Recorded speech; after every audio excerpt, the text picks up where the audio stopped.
اعوذ باللہ من الشیطان الرجیم بسم اللہ الرحمن الرحیم اللہم صلی علی محمد و آل محمد۔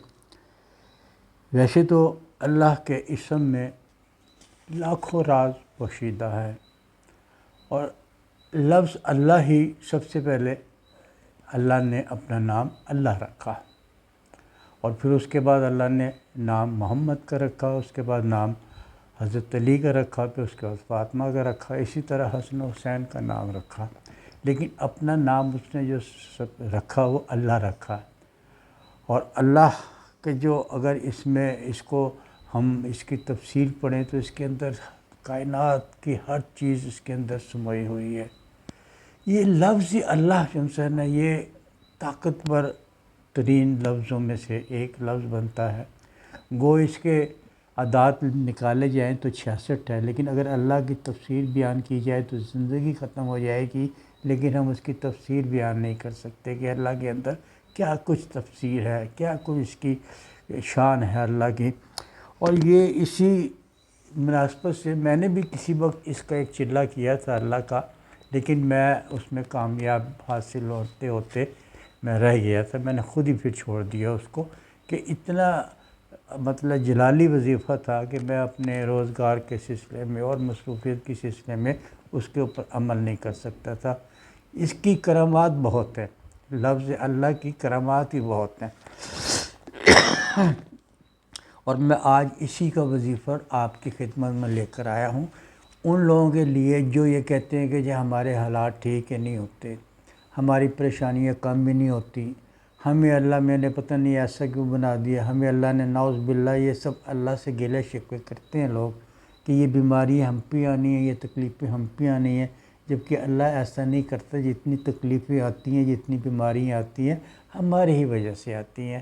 اب آگے ایک پتھروں کے اوپر سے ہم گزریں گے تو ہم اس کو ہمارا پاؤں اس کے اوپر سے پھسلے گئے نا، اگر ہم پتھر سے نہ گزریں، صحیح جگہ سے گزریں تو ہم ٹھیک ٹھاک رہیں گے، کیونکہ یہ ہمیں اس کا احساس نہیں ہوتا کہ ہم زندگی میں کیا کر رہے ہیں، کتنے جھوٹ بول رہے ہیں، کتنا ہم لوگ دھوکہ کر رہے ہیں، کتنی برائیاں کر رہے ہیں، کتنی ناخلقی کر رہے ہیں۔ ایون کہ والدین تک کی بھی ہم لوگ خدمت نہیں کرتے، والدین کو ہم سمجھتے کچھ نہیں ہے۔ بعض میں نے خاندان ایسے دیکھے ہیں جو والدین کو سمجھتے ہیں چھوئی موئی ہیں، والدین کو سمجھتے ہیں جیسے یہ ساتھ والے ہمسائے رہتے ہیں، یعنی ان کی عزت ہی نہیں ہے۔ وہ جو اخلاق سے بات کرنی چاہیے ہمیں والدین سے، ہم لوگ اخلاق سے بات نہیں کرتے۔ جب والدین سے ہم بات نہیں کرتے تو ہم اللہ پاک کی کیا خدمت کر سکتے ہیں؟ اللہ میاں تو فرماتا ہے کہ اگر مجھے خوش کرنا ہے، مجھ سے کچھ حاصل کرنا ہے تو اپنے والدین کو خوش کرو۔ ہم اپنے والدین کو ہی نہیں خوش کر پاتے۔ حکم یہ ہے کہ جب گھر سے باہر جاؤ والدین کی خدمت کرو۔ اگر زندگی میں آپ کوئی عمل نہ کریں، کوئی عمل نہ کریں، صرف والدین کی آپ عزت کر لیں، ان کا احترام کر لیں، ان کی آپ خدمت کر لیں، ان سے آپ دعائیں لے لیں، تو آپ دیکھیں آپ کو زندگی میں کوئی مسئلہ ہی نہیں ہوگا، کوئی پریشانی نہیں ہوگی۔ لیکن ہمیں اس کی قدر نہیں ہے، اور جب یہ فوت ہو جاتے ہیں تو ہمارے چاند آنسو نکل جاتے ہیں اور ہم کہتے ہیں یہ ہمارے والدین تھے، ہمارے والدین تھے۔ والدین کی تو جو فرض نمازیں قضا ہوگی ہیں وہ بھی اولاد کے اوپر فرض ہوتی ہیں کہ وہ اس کو پڑھے، کسی کا لین دین ہوتا ہے وہ بھی اولاد کے اوپر ہوتا ہے۔ لیکن ہم نے زندگی میں والدین کو خدمت نہیں کی تو مرنے کے بعد ہم کیا کریں گے؟ بہرحال میرے کہنے کا مقصد یہ ہے کہ اگر والدین کی خدمت کریں گے تو اللہ کچھ حاصل کر لیں گے، کیونکہ کچھ کرنے ہی سے کچھ ملتا ہے نا، کیونکہ برائیاں ہمارے اندر پل چکی ہیں، شیطان ہمارے اندر پل چکا ہے، کوئی ایسی چیز نہیں ہے جو غلط ہے جو ہمارے اندر نہ بستی ہیں۔ چند لوگ ہیں، لیکن آج کل کے لوگ میں موبائل میں زیادہ ٹائم لگائیں گے، والدین کی خدمت نہیں کریں گے، والدین کو دعائی کی ضرورت ہوگی، آپ اپنے موبائل میں لگے ہوں گے۔ بہرحال یہ جو والدین کی خدمت کی ہے، جن لوگوں نے جو والدین کی خدمت کرتے ہیں وہ حاصل کر لیتے ہیں، اس میں شک نہیں ہے۔ تو یہ اللہ کا ایک ایسا وظیفہ لے کر آیا ہوں، اور یہ وظیفہ آپ ایک دفعہ کر لیں، اور کرنے کے بعد پھر انشاءاللہ تعالیٰ مجھے دعائیں دیں گے۔ لیکن اس وظیفے کے ساتھ ساتھ یہ بھی ہے کہ آپ جھوٹ نہ بولیں، منہ سے گالی نہ نکالیں، والدین کی خدمت کریں اور نیکی کا کام کریں، کیونکہ جب آپ نیکی کا کام نہیں کریں گے وظیفہ آپ کا کامیاب نہیں ہوگا۔ اگر آپ اللہ اللہ پکارتے رہیں، ساری زندگی پکارتے رہیں، اور آپ نے کسی کا قرض دینا ہے تو قرض نہیں دیں گے، تو آپ وہ عمل نہ کریں، ان پہ اثر نہیں ہوتا۔ بہت سے لوگ جو شکوہ کرتے ہیں کہ ہم نے عمل کیا، ہمیں کوئی اثر نہیں ہوا، ہم نے دعائی پڑھی، ہم نے کوئی اثر نہیں ہوا اس کا، نہیں ہوگا، کبھی زندگی بھر نہیں ہوگا۔ آپ قرآن پہ قرآن پڑھتے رہیں، اس کو ایک کتاب سمجھ کے پڑھتے رہیں تو آپ پہ کوئی اثر نہیں ہوگا۔ اللہ کو اللہ سمجھ کر آپ یہ وظیفہ کریں اور پھر اس کی کرامات دیکھیں۔ آپ کا کوئی مسائل، آپ کی کوئی پریشانی ہے، آپ کے خود ہی مسائل اور آپ کی پریشانی دور ہو جائے کرے گی۔ کوئی بیماری نہیں آپ کو ہوگی، آپ کی زندگی سکون سے ہوگی۔ اور حکم بھی یہی ہے اسلام میں کہ آدمی اپنے علاقے میں، اپنے گھر میں ایسے رہے کہ کوئی آپ کو نہ جانے اور آپ سب کو جانتے ہوں، یعنی کہ ان سے زیادہ میل ملاپ نہ رکھ کے اللہ کی عبادت میں ٹائم گئے، مسجد میں جائیں، سب آپ کو جانیں گے۔ ویسے آوارگی نہ بیٹھیں، ہوٹلوں میں نہ بیٹھیں، ادھر ادھر آوارہ گردی نہ کریں۔ آپ نے ٹائم نکالنا، اللہ کی خدمت کے لیے ٹائم نکالنا۔ اب میں یہ ایک آپ کے لیے عمل پیش کر رہا ہوں، یہ اللہ کا عمل ہے، بہت طاقتور ہے، بہت فضیلت ہے اس کی۔ کوئی مشکل نہیں رہے گی آپ کی، کوئی پریشانی نہیں ہوگی، چاہے رزق کی پریشانی ہو، گھر کی پریشانی ہو، بچوں کی شادی کی پریشانی ہو، زندگی کی پریشانی، لوگ آپ کی عزت نہ کرتے ہو، لوگ آپ سے اچھی طرح ورتاؤ نہ کرتے ہو، لیکن ساتھ ساتھ نیکی بھی کرنی ہے۔ اس کا یہ ہے کہ آپ نے سب سے پہلے ایک شیشہ لینا، جس سے ہم کنگھی وغیرہ کرتے ہیں، ایک شیشہ لینا۔ یہ بھائی مطلب کہ 3x2 کا شیشہ ہو جائے، تو 2 انچ بائی 3 انچ کا شیشہ ہو جائے، یا 2 فٹ بائی 3 انچ کا شیشہ ہو جائے، ایک شیشہ لے لیں۔ اور جب یہ اس کو شیشہ گئے اور یہ اپنے اس کو، اور دوسری سفید روشنائی لے لیں آپ۔ سفید روشنائی کیسے ملے گی؟ ایک مارکر ہے، وہ بھی ملتا ہے، سفید رنگ کا مارکر ہوتا ہے، وہ آپ لے لیں۔ اس کو آپ نے ایسے کرنا ہے کہ آپ نے ایک لائن میں 6 مرتبہ اللہ لکھنا ہے، اللہ اللہ، یا اللہ لکھنا ہے، یا اللہ یا اللہ یا اللہ، ایک سطر میں لکھ لیا 6 بار۔ اسی طرح آپ نے جو آپ کا شیشہ، اس کے آپ نے 11 مرتبہ اللہ لکھنا ہے، یا اللہ یا اللہ یا اللہ یا اللہ، یہ لکھ لینا ہے۔ اور یہ آپ نے پھر اپنے سے 3 فٹ کے فاصلے پہ رکھ دینا، مطلب کہ 3 فٹ دیکھ لیں آپ اندازے سے، یہ فٹے سے ناپ لیں، اور یہ آپ نے اس کے شیشے کے اوپر مطلب کہ نظر کر کے اس کو آپ نے وظیفے کو پڑھنا ہے۔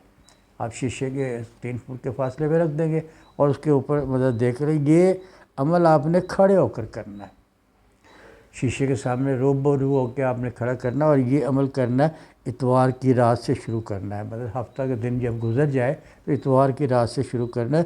آپ نے پہلے الحمد شریف 3 بار پڑھنی ہے، بسم اللہ الرحمن الرحیم، درود پاک پڑھنے کے بعد آپ نے اس کو الحمد کو شریف 3 بار پڑھنی ہے، اور پھر درود پاک جو ہے نا آپ نے 21 بار پڑھنا ہے۔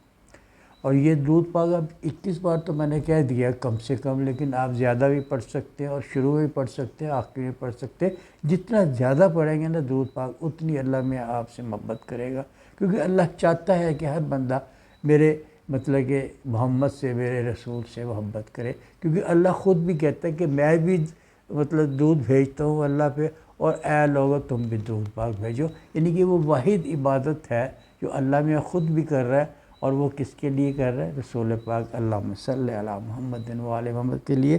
اور اس کو آپ نے درود پاک پڑھنا ہے، اور پھر آپ نے 6 تسبیحیں یا اللہ کی پڑھیں آپ، یا اللہ یا اللہ یا اللہ یا اللہ یا اللہ، کھڑے ہو کر آپ نے 6 تسبیح پڑھنی ہے، اور اس کے چند پر درود پڑھنا ہے۔ اور یہ بعد میں آپ نے دعا مانگنی ہے، جو آپ کی دعائیں ہیں، جو آپ کی مشکلیں، جو آپ کی پریشانی ہے، وہ آپ نے اللہ کے خدمت میں پیش کرنا ہے، اور پھر ہاتھوں پہ پھونک مار دے، دم کر دے، اور دم کرنے کے بعد یہ ہاتھ آپ نے ماتھے سے لے کے پاؤں تک چاروں طرف اس کو پھیر لینا، جہاں جہاں آپ کا ہاتھ پہنچتا ہے وہاں اس کو اپنے جسم پر پھیر لے۔ اور یہ عمل آپ نے 20 دن کرنا ہے، اور 20 دن کرنا ہے۔ اس کو آپ نے جو تعداد مطلب کہ میں نے بتائی، اور اس کو یا اللہ آپ نے 1000 مرتبہ پڑھنا ہے۔ اگر 10 دن میں پڑھ لیں گے تو یہ مطلب کہ 3000 ہو جائے گا، یا 3 دن پڑھ سکتے ہیں، تو ایسا بھی کر سکتے ہیں کہ 20 دن کے بعد، اور آپ اس کو روزانہ جب آپ یہ عمل کر لیں گے، آپ نے یہ 20 دن عمل کرنا ہے، اس کے بعد 20 دن کے بعد آپ نے 66 بار یا اللہ چلتے پھرتے پڑھ لیں، نماز کے بعد پڑھ لیں، اور اس لیے کہ اس کا وظیفہ آپ کے ہاتھ میں رہے گا۔ 1000 بار آپ نے روز پڑھنا، اس کے بعد جناب 20 بار پڑھنا۔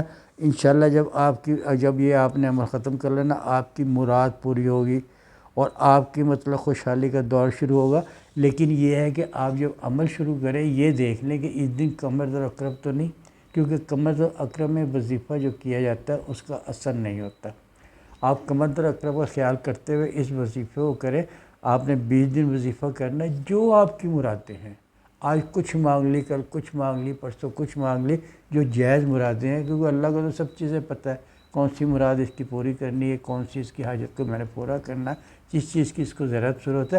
اللہ میاں زیادہ ہمیں اس لیے بھی نہیں دیتا کہ وہ ہمارے لیے بہتر نہیں ہوتا۔ اللہ کہتا ہے میں جانتا ہوں کہ یہ آپ کے لیے بہتر نہیں ہے، اس کے بدل میں آپ کو کچھ اور دوں گا۔ اللہ میاں دعاؤں کو رد نہیں کرتا۔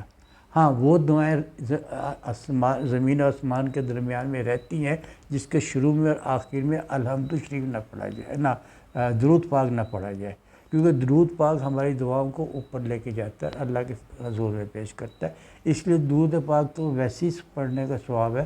تو آپ بھی یہ وظیفہ کریں، لیکن پاکیزگی کی حالت میں رہے، اور کوشش کریں جب یہ آپ وظیفہ کریں تو باوضو ہو کر کریں، اور اول کسی نماز کی عشاء کے بعد شروع کر لیں تو اور بہتر ہے، آپ باوضو ہوں گے۔ لیکن یہ اگر آپ لیٹ کرنا چاہتے ہیں، آپ کی مصروفیت ہے، تو آپ نے جب وظیفہ شروع کرنا ہے تو اس کو آپ نے باوضو ہو کے کرنا۔ انشاءاللہ تعالیٰ آپ کی ہر مشکل اور وہ راز آپ کے سامنے کھلیں گے۔ لیکن اس میں وظائف میں یہ ایک شرط ہوتی ہے کہ کسی کی بات کسی کو نہیں بتانی۔ جو آپ محسوس کر رہے ہیں وہ اپنے دل میں محسوس کریں، کسی کو نہ بتائیں۔ کہ بعض لوگ ہوتے ہیں شوق ہوتے ہیں، اور جی میں نے یہ کیا، میرے ساتھ یہ ہوگا، نہیں، اس کے لیے پھر آپ کا یہ عمل نہیں رہے گا۔ اللہ میں تو دیکھتا ہے نا آپ کو کون سا دینا چاہیے، کون سا نہیں دینا چاہیے۔ تو جب آپ اس کو عمل کریں گے، اس کے اللہ کے حضور میں اپنا شکر کی تسبیح پڑھ لیں، اور انشاءاللہ تعالیٰ جو عمل کریں گے اس کو مجھے بھی دعا میں یاد رکھیں۔ اگر آپ کو میرا وظیفہ پسند آیا تو اس کو لائک کیجئے، شیئر کیجئے، اور اس کو سبسکرائب کیجئے۔